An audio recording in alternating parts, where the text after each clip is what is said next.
Pa-share naman mga lodi. At heto na po ang 5 na unang mag-comment at 5 napili ko. Comment lang po kayo kahit hindi kayo una baka mapili ko kayo. Heto na ang una na si Lodi Alderico Cadillong, Lodi Anisa Dico, Lodi Yepskay Anwar, Lodi Gerardo Cunanan, Lodi Kuyet Chonlizer, Lodi Pablito Manla, Lodi Ramil Portilano ng Sultan Kudarat, Lodi Umar Socabos, Lodi Palcuca, Lodi Charmaine. Maraming salamat po sa inyong lahat, at kung bago ka pa lang dito, baka naman. Ika-66 na kabanata, sa pagpapatuloy. Makikita ang inn na nakatayo sa gilid ng kalsadang dinarana ng maraming tao. Mula sa loob ng inn, makikita si Slaughter Yanhua na hawak niya ang isang baso ng alak na marahang umiikot sa pagitan ng kanyang mga daliri bago niya ito itinaas at ininom ng dahan-dahan. Ilang sandali pa, matapos ang isa pang mahinang lagok, makikita na marahan niyang ibinaba ang tasa ng alak sa ibabaw ng lamesa. Bigla siyang napangiwi sa sakit, at ang dati malamig at walang emosyon niyang mukha ay bahagyang nabaluktot habang marahas na napahawak sa kanyang balikat. Mariing kumuyam ang kanyang mga daliri sa tela ng kanyang kasuutan, tila sinusubukang pigilan ang kirot na biglang sumiklab mula roon at kumalat sa kanyang katawan. Habang mariin pa ring nakahawak sa kanyang balikat, unti-unting bumalik sa kanyang isipan ang sandaling natamo niya ang tama, ang biglaang pag-atake, ang matinding puwersang tumama sa kanyang laman. Lalong tumilim ang kanyang tingin, at bahagyang nagdilim ang kanyang ekspresyon habang pinipigilan ang pagragasa ng alaala. Sa loob-loob niya ay mariing umalingaw-ngaw ang kanyang inis, na sinabi pa sa isip na muntik na akong mamatay sa kamay ng ganoong klaseng tao. Kahit na tinambangan ako, dapat ay napatumba ko siya ng madali. Hanggat hindi ko nadudukot ang lahat ng mata ng mga bastardong iyon mula sa dakilang pamilyang Huyan, hindi huhupa ang galit na ito. At sa gitna ng nag-aalab niyang pag-iisip, bigla siyang napatingin sa gilid. At sinabi nito sa 3 nakatayong lalaki na hindi ko na nakita si Ilwo kanina pa. Makikita naman ang panginginig ng mga mata ng mga ito. Tumingin ito at sinabi niya na hindi na namin siya nakita simula nang lumabas siya kahapon. Tumugon sa kanya si Slaughter Yanhua na kahapon. Muling sumagot ang lalaki sa kanya na oo. Umalis siya nang hindi nagsasabi kung saan ang punta niya. Malakas na sinigawan sila ni Slaughter Yanhua na lumabas siyang mag-isa at hindi na nagpakita. Tahimik na lang ang 3 lalaki, unti-unting napatungo ang kanilang mga ulo sa kahihiyan at takot sa tindi ng galit ni Slaughter Yanhua. At ilang sandali pa nagsalita ito at sinabi na maaari kayang. Dahil sa matandang puta kahapon. Napasabi naman si Slaughter Yanhua na ang lola ni Huyan Zuo, ang puta na yon. Muling sinabi sa kanya ng lalaki habang makikita si Ilwo na lumabas siya agad matapos ang insidente kahapon. Hindi pa siya bumabalik simula noon. Nagsali ng alak si Slaughter Yanhua at tinanong na alam niyo ba kung nasaan sila ngayon. Sumagot ito habang naalala ito na syempre, may pinasunod ako sa kanya dahil sa tingin ko ay gagawa ng gulo ang putang matandang iyon. Dagdag pa nito habang nakapikit si Slaughter Yanhua na sinubukan niyang pumunta sa alyansa kahapon para makita ang pinuno, pero bumalik din siya dahil hindi man lang siya nakapasok sa alyansa. Nakasalubong ang kilay ni Slaughter Yanhua na sinabi na ang hayop na matandang yon. Dahil maraming matang nakatingin, hinayaan ko lang siyang umalis. Tumingin dito at sinabi na hindi na bumalik si Ilwo matapos makipagkita sa babaeng yon. Hindi naman ito sumagot sa kanya. At naiinis na sinabi ni Slaughter Yanhua na sa ngayon, dalhin niyo sila rito. Mabilis umalis ito habang sinasabi na opo. Pagkatapos nilang umalis, ipinagpatuloy niya ang pag-inom, bawat lagok ay tila may kasamang bigat ng kanyang iniisip at galit na hindi pa tuluyang nauubos. Ilang sandali pa, marahan niyang ibinaba ang baso ng alak sa lamesa. Matapos niyang ibaba ang baso, dahan-daang pinunasan ni Slaughter Yanhua ang kanyang bibig gamit ang likod ng kanyang kamay. Ang kilos ay tahimik ngunit puno ng bigat. Nakatingin siya ng mariin, ang mga mata ay kumikislap sa ilalim ng mahinang ilaw ng inn, puno ng inis at pagkabigo. Sa malalim at mabigat na boses na parabang sinasabi ito sa sarili, wika niya, talagang napakamalas ko nitong mga nakaraang araw. At lumipat ang eksena sa bahay na ito. Mula sa loob ng bahay, nakatingin ang matanda sa babae, ang kanyang mga mata ay puno ng pagkabahala at pag-aalaga. At sa mahinaong tinig, malambot ngunit may kasamang paninindigan na wika ng babae na lola, hindi ka dapat lumalaktaw ng pagkain. Tahimik lang ang matanda, naiisip niya ang pagpunta nila sa Miriam Alliance. Habang nakatayo sila sa labas ng gusali, isang tagapagbantay ang nagsabi sa kanila na hindi pwede. Dagdag pa nitong nakapikit na hindi lang ikaw ang may malungkot na kwento. Sa tingin mo ba ay basta-basta mo na lang makikita ang pinuno kung kailan mo gusto? Sumagot ito sa kanya na kung ilalagay mo ang pangalan mo sa record, makikita mo siya sa pamamagitan ng formal na proseso. Muling tinanong ng dalagita na gaano katagal yon. Sinagot siya ng tagabantay na karaniwan ay mga 1 buwan o 2. Depende sa sitwasyon, baka hindi mo pa rin siya makita. Agad namang nagulat ang maglola sa kanilang narinig, ang mga mata ay lumaki at ang mga labi bahagyang kumunat sa pagkabigla. Halata sa kanilang mga mukha ang halo ng pagkabahala. Ang haba at pagiging istrikto ng proseso para makita ang pinuno ay hindi nila inaasahan. Napatingin naman ang matanda sa kanyang apo nang marinig ang sinabi nitong lola. Ang kanyang mga mata ay puno ng pagmamalasakit at bahagyang pag-aalala. Sinabi pa nito na kailangan mong magpakatatag para makabalik tayo ulit. Napatungo na lang ng ulo ang matanda, dahan-daang napahinga at pinakawalan ng bigat ng iniisip. Ilang sandali pa, makikita na sila sa loob ng inn. Nakaupo sa isang maliit na mesa na may nakalatag na simpleng pagkain. Habang pinagmamasdan ang mga pagkaing nasa harap nila, marahang wika ng kanyang apo, na may bahagyang ngiti sa labi na sinabi sa kanyang lola na kung kakain ka, kakain din ako. Sinabi naman ng matanda na makulit na bata. Mula sa gilid makikita ang anino ng ating bida sa kabilang sulok na pinagmamasdan sila. Makikita sa mukha ng ating bida ang malinaw na awa, ang mga mata ay bahagyang namumungay, at ang ekspresyon ay puno ng pag-unawa at banayad na pagmamalasakit. Bahagyang napabulong siya sa kanyang isip, na tila nakipag-usap sa sarili, na ang tadhana ang nagdala sa kanya sa harap ko. Biglang napalingon ang ating bida sa gilid, at sa kanyang mga mata ay kitang-kita ang pagtataka. Nakita niya ang lalaking nakatalukbong, ang anyo ay bahagyang natatago sa lilam ng kanyang kapa. Nakahina-hinalang pumapasok sa inn. Nagtataka naman ang matanda, bahagyang napatingin sa direksyon kung saan pumunta ang lalaki, ang noo ay bahagyang kumunat at ang mga mata ay puno ng pag-aalala at pag-usisa. Hindi niya maintindihan kung ano ang layunin ng estrangherong yun at bakit tila tahimik ngunit mapanlikha ang bawat kilos nito. Tahimik na tiningnan ng lalaki ang matanda, ang mukha ay nakatago sa ilalim ng talukbong, ngunit malinaw sa mata ang malamig at matalim na intensyon. Sa isang marahang galaw, ibinuka niya ang kanyang braso at ipinakita ang nakasakbit na espada sa tagiliran. At pagkatapos sinabi ng matandang babae dito na sino ka? Biglang tumingin ang lalaki sa matanda, ang kanyang mga mata ay lumaki at kumikislap sa ilalim ng talukbong, puno ng matinding presensya at babala. Tahimik ngunit mariing sinabi niya, ang boses ay malamig at hindi basta-basta, kung ayaw mong mamatay, tahimik kang sumunod sa akin. Napatingin naman ang maglola sa lalaki, at bahagyang napasimangot ang kanilang mga labi sa pagkabigla at pagkabahala. Halata sa kanilang mga mata ang halo ng takot at pagtataka. Ang biglaang pagbabanta at malamig na presensya ng estranghero ay nagdulot ng tensyon na hindi nila inaasahan.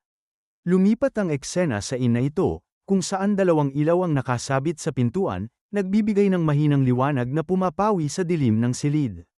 Nakangiti si Slaughter Yanhua habang maingat niyang itinatagay ang alak sa baso.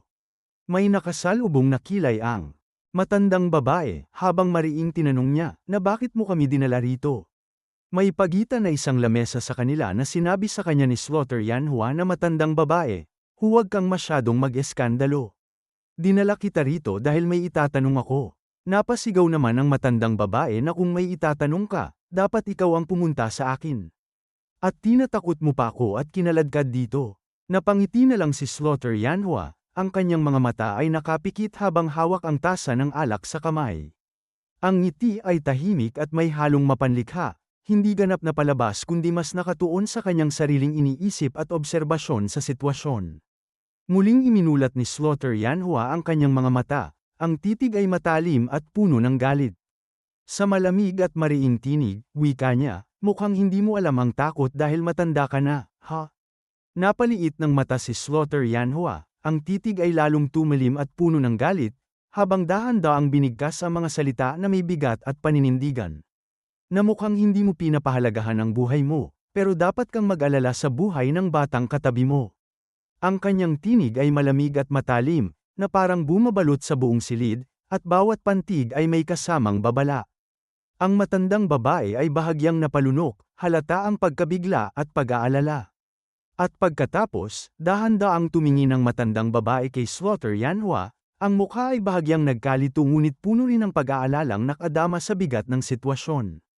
Sa mahinahong tinig na may halong kuryosidad at pag-aalangan, wika niya, anong gusto mong itanong? Habang dahan-daang umiinom si Slaughter Yanhua ng alak, bahagyang iniikot niya ang tasa sa pagitan ng kanyang mga daliri bago muling itinaas sa harap niya. Sa malamig ngunit banayad na tinig, wika niya, na hindi ba may naghanap sa iyo kahapon? Sumagot naman ang matandang babae, ang mukha ay bahagyang nagkalito at may halong pagtataka, habang mariing tumingin kay Slaughter Yanhua. Sa mahinahong tinig, wika niya, na sino ang tinutukoy mo? Muling umiinom si Slaughter Yanhua ng alak. Matapos ang isa pang lagok, marahang pinunasan ni Slaughter Yanhua ang kanyang bibig gamit ang likod ng kamay. Sa loob ng kanyang isip, napabulong siya, na mukhang hindi siya nagsisinungaling.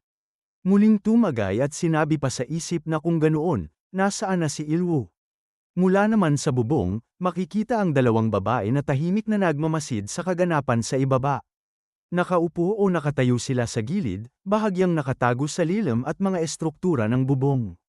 Upang hindi agad mapansin, ang kanilang mga mata ay nakatuon sa loob ng ang bawat kilos at ekspresyon ay puno ng kuryosidad at bahagyang pagkabahala sa nakikita nila.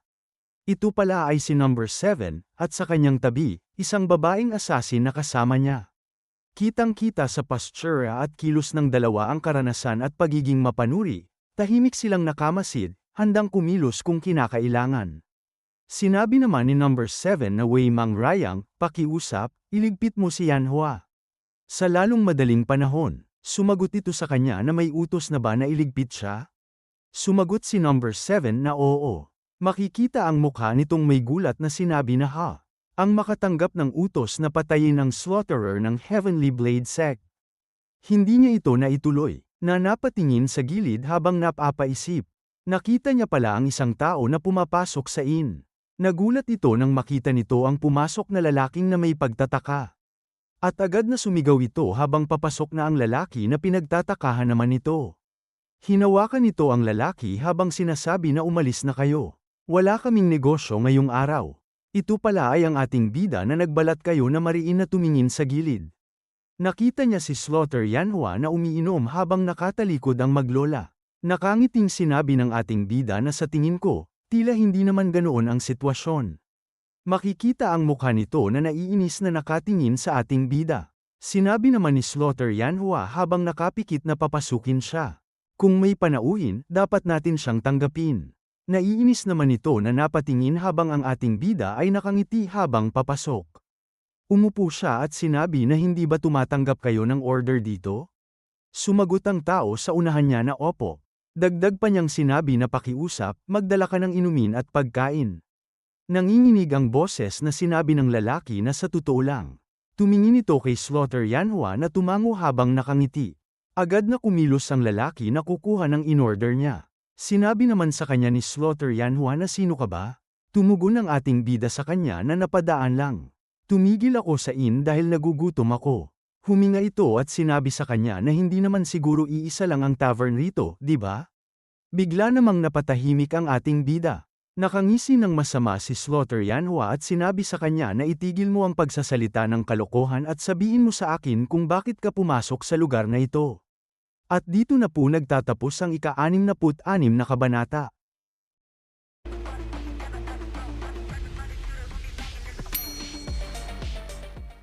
Ika-67 kabanata, sa pagpapatuloy. Makikita ang labas ng ang simpleng gusali ay nakatayo sa tabi ng kalsada. Sinabi ng ating bida na bakit mo iniisip na may sasabihin ako sa iyo. Napangisi siya at sinabi na masyado kang kalmado para sa isang taong nagpaplanong magpakamatay habang kumakain. Napahinga naman ang ating bida, habang nakangiting nakapikit ang kanyang mga mata. Sumigaw naman ito sa kanya, puno ng galit ang boses, at sinabi, nagagawa mo pang ngumiti. Bigla namang itinaas ni Slaughter Yanhua ang kanyang kamay, na para bang pinipigilan ang patuloy na paglala ng kanilang pagtatalo, at mariing sinabi, na tama na. Nagulat naman ang kanyang alagad at agad na napatigil, tahimik na nakatayo habang makikita ang malinaw na gulat sa kanyang mukha. Dahan-dahan siyang tumingin kay Slaughter Yanhua. Napahinga naman ng malalim ang ating bida, tila ba sinusubukang pakalmayin ang sarili matapos ang tensyong bumalot sa kanilang paligid. Habang dahan-dahan siyang humihinga, napaliit ang kanyang mga mata at matalim na tumingin sa mga taong nasa harapan niya. Na para bang sinusuri ang bawat galaw at reaksyon ng mga ito. Nakatingin sa kanya ng mariin si Slaughter Yanhua habang sinasabi sa kanyang isip na kahit sa ganitong sitwasyon, masyado siyang relax, at ang dating na ibinibigay niya ay hindi sa isang tao na basta lang pumunta rito para kumain. Habang napapaisip ang ating bida, sinabi pa sa kanya ni Slaughter Yanhua na galing ka ba sa dakilang pamilyang Huyan? Sumagot naman siya na ang dakilang pamilyang Huyan. Masayang sinabi pa niya na ngayong nabanggit mo, narinig ko ang mga chismis na kasama mo ang dakilang pamilyang Huyan sa Shandong. Dagdag pa niya habang tumingin siya ng matalim na at kamakailan. Sinabi mo na ang lahat ng mga personalidad mula sa dakilang pamilyang Huyan na naroon sa araw na yun ay dapat patayin, di ba? Napaseryoso ng tingin sa kanya si Slaughter Yanhua, at ang dating kalmadong ekspresyon sa kanyang mukha ay napalitan ng mabigat at matalim na titig. Ang kanyang mga mata ay nakatuon ng husto sa ating bida, na para bang sinusubukan niyang basahin ang bawat kilos at iniisip nito. At ngumisi ito ng bahagya. May halong pagkabigla at pagkaintriga sa kanyang mukha, at mahinang boses ang lumabas kay Slaughter Yanhua, na hindi ko alam kung paano mo nalaman yon, pero, tama ka, mas mabuti pang maglaho na ang mga walang kwentang bastardo. At nang marinig yon ng matandang babae, agad siyang sumigaw ng may lakas at galit sa tinig. Kalokohan, para bang hindi niya matanggap ang anumang narinig, at sa bawat salita ay ramdam ang matinding pagkadismaya at pagkabigla. Sinabi naman ng ating bida na tapos na ang lahat, kaya bakit pa? Dagdag pa niya na dahil ba sa walang kwenta mong pride? Nakasalubong ang kilay ni Slaughter Yanhua na nakatingin sa kanyang sinabi na ano. Sinabi pa sa kanya ng ating bida na ganoon ba kalaki ang pride mo para kumitil ng buhay ng napakaraming kabataan? Ngumisi ito at sinabi na syempre, sino ka sa akala mo para ikumpara ako sa mga walang kwentang insektong yun? Matalim ang mga titig nating bida na sinabi niya sa isip na hula ko ay naiintindihan ko na kung gaano karaming inosente ang namatay para makuha niya ang pangalang Slaughterer ng Heavenly Blade Sect. Dagdag pa niya habang naiisip si Ilwu na kahapon, isa sa mga tauhan niya ay sinubukan din akong patayin, dahil daw nakikialam ako sa mga gawain niya. Muling makikita ang mga tingin niyang matalim na sinabi pa sa isip na hindi nila kayang kontrolin ang galit nila. Sadyang pinipili lang nilang huwag itong kontrolin. Dagdag pa niya habang makikita ang alliance leader na hindi talaga nila kailangan. At pagkatapos, sinabi niya na sa mga mata ko, mukha kang mas walang kwenta. Dahil sa sinabi niya, agad na kumilos ang alagad ni Slaughter Yanhua, mabilis at malakas ang papakawalan niyang suntok sa kanya, habang sinisigaw ng matindi, na ang lakas ng loob mong ibuka ang bibig mo. Bahagyang inurong ng ating bida ang kanyang paa. At pagkatapos ay agad na hinawakan ng ating bida ang alagad ni Slaughter Yanhua sa damit, mabilis at matatag ang galaw ng kamay, na para bang sinakyan niya ang pagkakataon bago pa tuluyang makapag-react ang kalaban.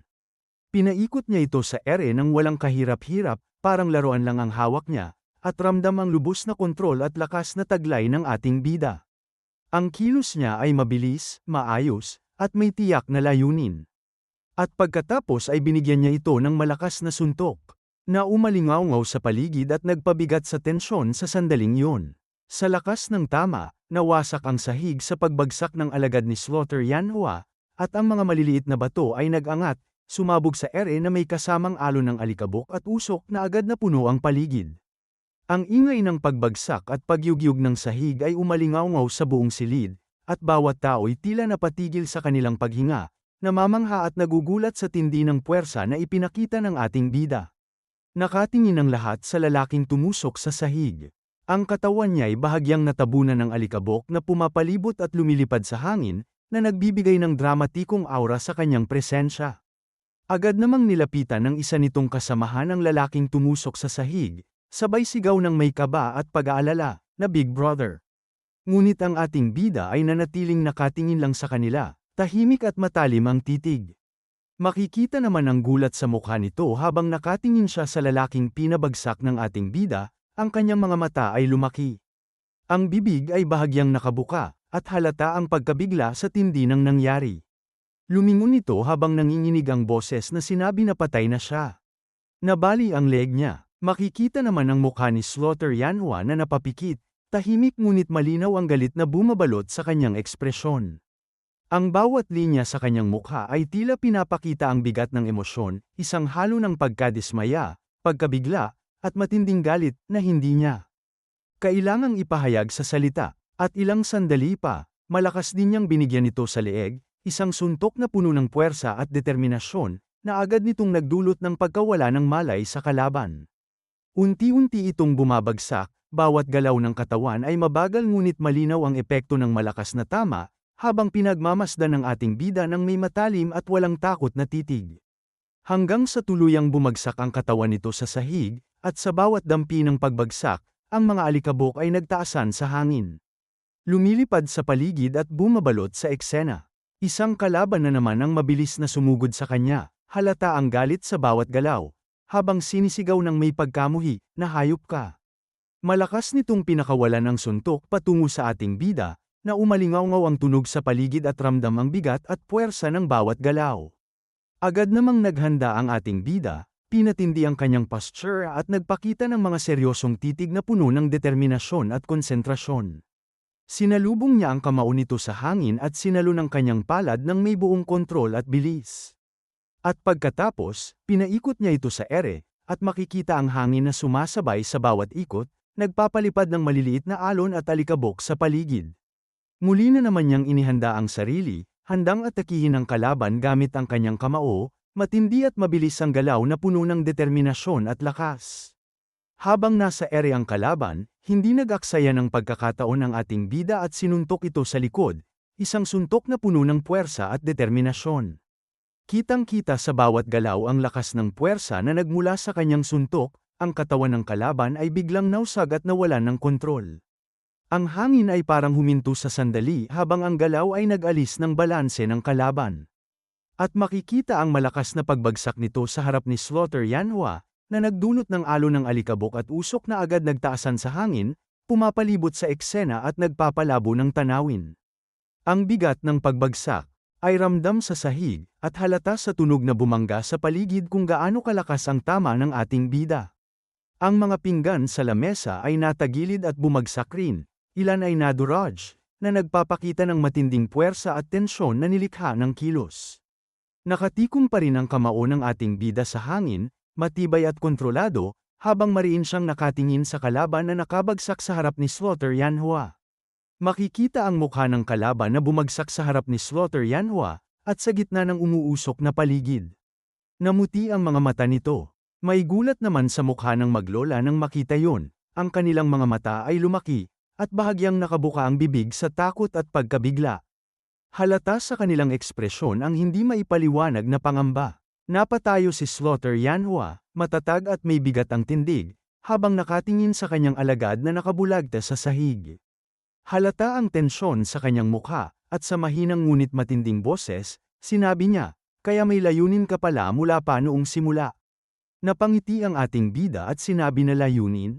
Siyempre, meron. Gagawa ba ako ng ganitong eksena kung wala? Sumagot sa kanya si Slaughter Yanhua na kaya ano ang layuning yon. Nakangisi ang ating bidang sinagot ito na iyan ay isang bagay na hindi mo na kailangang alalahanin, dahil mangyayari iyon pagkatapos kitang patayin. Pagkarinig ni Slaughter Yanhua ang sinabi ng ating bida, agad siyang sumugod, ang bawat galaw ay puno ng galit at determinasyon, habang sumisigaw ng may matinding boses. Walang hiyang kang lintik ka.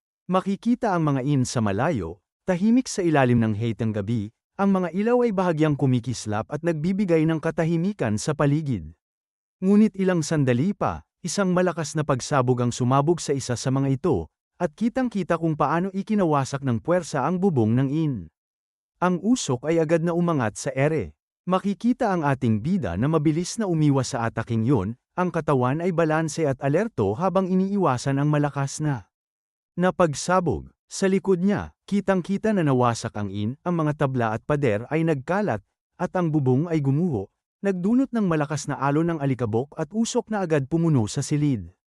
At ilang sandali pa, makikita sa likod niya si Slaughter Yanhua, mabilis at tiyak ang kilos, handang tatagain siya ng espada.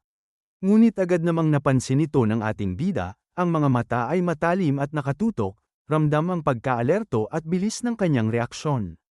At muling makikita ang pagsabog ng in sa loob, na nagdulot ng mas malakas na alon ng alikabok at usok na pumuno sa buong silid. Ang mga tabla at pader ay muling nagkalat, ang mga kagamitan ay natagilid o nadurog. At ang tunog ng pagbagsak ay umalingaw-ngaw sa paligid na parang buong lugar ay gumugulo sa lakas ng puwersa. Mabilis namang kumilos ang ating bida habang nakatingin sa kalaban.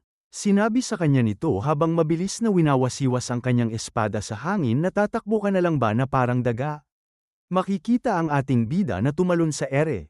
Ang katawan ay balanse at matatag sa kabila ng galaw, habang patuloy na nagwawasiwas ng espada si Slaughter Yanhua sa ibaba. Agad na nakatapat ang ating bida sa harapan ni Slaughter Yanhua, handang gumawa ng malakas na suntok, bawat galaw ay puno ng determinasyon at kontrol. Ngunit sinalubong naman siya ng kalaban, ang espada ay mabilis na itinaas upang harangin o kontrahin ang tama. Binigyan ng isang malakas na suntok ng ating bida si Slaughter Yanhua, at kahit naharang ng kalaban ang tama gamit ang espada. Kitang-kita ang epekto ng impact sa buong galaw. Napaatras ng malayo ang kalaban, at kitang-kita ang pagkangiwi sa mukha nito. Nagulat si Slaughter Yanhua nang makita niya na ang espada niya ay nagkaroon ng bitak dahil sa lakas ng suntok ng ating bida. Ang kanyang mga mata ay lumaki sa gulat, at ang mukha ay bahagyang nagpapakita ng pagkabigla at hindi paniniwala sa tindi ng puwersa na tumama sa kanya. Nainis ito at itinapon na lang ang espada na tuluyan ng naputol. Nagulat naman ang ating bida sa kanyang nakita buhat kay Slaughterer Yanhua. Naglabas siya ng matinding enerhiya mula sa kanyang katawan, at tila naghanda na siyang makipaglaban gamit lamang ang kanyang mga kamay. Napangiti naman ang ating bida na sinabi niya sa kanyang isip na kung sabagay, may mga bali-balita na si Yanhua ay kasing husay sa pag-e-espada gaya ng sa mga teknik ng kamao at palad. Ito ang unang pagkakataon na makakaharap ko ang isang master ng fist at palm techniques matapos matutunan ng Immortal Crane's secret art. Seryosong nakatingin sa kanya si Slaughterer Yanhua, habang dahan-daang bumigat ang hangin. At ito ay unti-unting nawawala. Sa isang mabilis na galaw, biglang sumugod si Slaughterer Yanhua at sa isang iglap ay nasa harap na ng ating bida. Ang hangin sa paligid ay tila napunit sa bilis ng kanyang pag-atake. Agad siyang nagpakawala ng malakas na suntok, diretso sa ating bida. Ngunit hindi umatras ang ating bida. Sa halip, mabilis din niyang itinaas ang kanyang kamao at sinalubong ang suntok ni Yanhua. Nagbanggaan ang kanilang mga kamao na parang dalawang bakal na nagkiskisan. Kitang-kita ang lakas ng impact, umalon ang hangin sa paligid. Napangiwi ang bibig ng kalaban ng ating bida, tanda ng pagkabigla at bahagyang sakit mula sa lakas ng kanilang banggaan. Samantala, ang ating bida ay nanatiling kalmado. Bahagya lamang siyang nakangiti, tila hindi man lang nabahala sa lakas ng kanyang kalaban. Muli na namang gumawa ng malakas na pagsuntok ang kalaban papunta sa ating bida habang malakas itong sumisigaw. Tila ibinubuhos ang buong lakas at galit sa kanyang atake. Nagpakawala ito ng malalakas na puwersa sa hangin, na tila mga alon ng enerhiya na mabilis na sumugod patungo sa ating bida. Umalingaw-ngaw ang paligid habang ang hangin ay nagngangalit sa lakas ng kanyang pag-atake. Ngunit sa halip na umiwas, kalma lamang na hinarang ng ating bida ang mga ito. Itinaas niya ang kanyang kamay at sinalubong ang paparating na puwersa, na parabang walang bigat ang mga ito sa kanya. Sa gitna ng matinding labanan ng dalawa, bahagyang napaurong ang maglola na naroon sa paligid. Dahil sa lakas ng kanilang mga galaw at sa malalakas na bugso ng hangin mula sa kanilang mga suntok, tahimik silang bahagyang napapa-atres. Makikita naman ng ating bida na masayang napapangiti, tila ba nasisiyahan siya sa laban na kanyang kinakaharap. Ilang sandali pa, makikita ang kanyang paa na matatag na nakapwesto sa lupa. Pinatigas niya ang kanyang postura, na parabang naghahanda sa susunod na galaw. Unti-unting umiikot ang hangin sa paligid ng kanyang paa, tila ba may puwersang unti-unting nag-iipon doon. Makikita ang mga hangin na umiikot sa paligid ng kanyang katawan, na tila nagbabadya ng isang malakas na atake. Ang bawat galaw niya ay maingat at disiplinado, ang katawan ay nakaposisyon ng maayos, ang mga paa ay matatag, at ang bawat hibla ng enerhiya ay nagmumula sa loob niya, naghahanda sa paparating na galaw. Inipon niya ang buong lakas sa kanyang kamao, ang mga kalamnan ay naninikip. At ang enerhiya ay nag-iipon sa kanyang braso, handa nang itapon sa kalaban sa isang malakas at tiyak na suntok. Sumugod siya, ang bawat hakbang ay mabilis at tiyak, habang makikita sa kanyang kamao ang puwersang umiikot, kumikislap at bumabalot sa braso niya na handang maglabas ng malakas na suntok. Sa kabilang panig, handa rin ang kalaban. Mahigpit nitong itinikom ang kamao, ramdam ang bawat kalamnan na nakapuwersa at puno ng enerhiya. At nang magkasalpukan ang kanilang mga kamao, sumabog ang puwersa sa hangin. Nabumuo ng malakas na alon na umikot sa paligid nila. Ang impact ay napakalakas, na parang buong silid ay napuno ng puwersa at enerhiya. Mula sa banggaan, tila kidlat ang sumabog, kumikislap at humahati sa hangin, na nagpapakita ng tindi ng lakas na naipon sa kanilang mga kamao. Makikita sa kanilang mga mata ang tindi ng sagupaan, na tila lumiliwanag sa bawat galaw at bawat tama. Ang liwanag ay hindi pangkaraniwan, parang apoy at kislap na nagmumula sa loob nila, sumasalamin sa kanilang determinasyon, lakas, at konsentrasyon.